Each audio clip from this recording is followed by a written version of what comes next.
Let me now share about what we know about this novel coronavirus.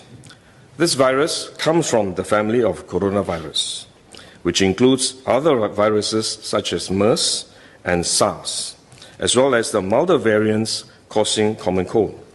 The medical consensus at this moment is that the novel coronavirus is more transmissible but appears less deadly than SARS. Evidence suggests that the rate of human-to-human transmission of this virus appears to be higher than that of SARS.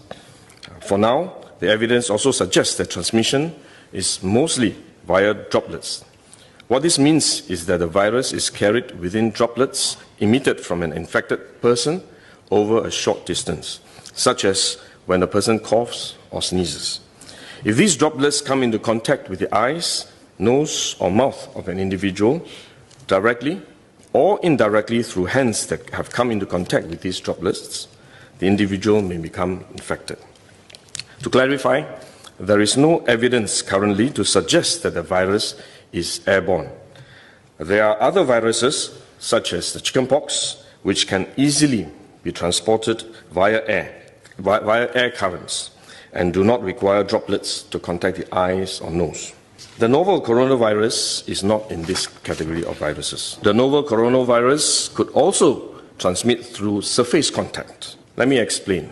When a person sneezes or coughs, the droplets fall onto the surfaces of tables and chairs, and the virus may remain alive for up to a few days. When someone else touches the surfaces of these tables and chairs, the virus can be transferred to his hands, and if he then rubs his eyes or nose without washing his hands, he may become infected. So we should wash our hands.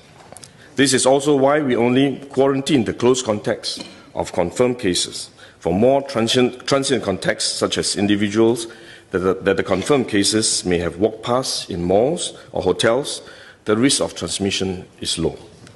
For coronavirus generally, the person is most infectious when he is displaying. There is evidence of limited spread from a person without symptoms during the incubation period. However, this form of transmission may be uncommon and has so far involved isolated cases only. At this point, the evidence still points towards higher transmissibility when the person is displaying symptoms. As such, medical professionals, both overseas and in Singapore, have advised that the most effective way that we can protect ourselves is to practice good personal hygiene. We should regularly wash our hands with soap and water and avoid touching our face with our hands. These may sound simple, but actually they're very difficult to do because all of us touch our face all the time. Even at a meeting when we have on this ministry task force, while I was speaking, I was touching my face until Minister Lawrence Wong nudged me with his elbow and said, "Stop touching your face." So it is simple but extremely difficult, but are actually very effective in preventing all kinds of infection.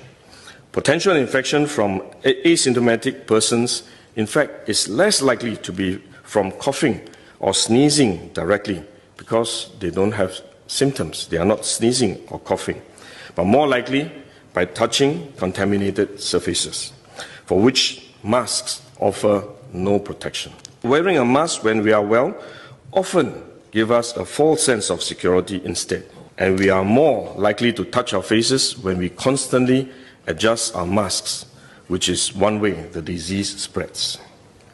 At the same time, we need to protect others, our loved ones, friends, colleagues, and fellow Singaporeans that we come into contact with. If we are sick, we should rest and recover at home as far as possible. If we do need to go out to see a doctor, for example, we should wear a surgical mask to protect others. So this is when mask is needed, when we are unwell and have to go out.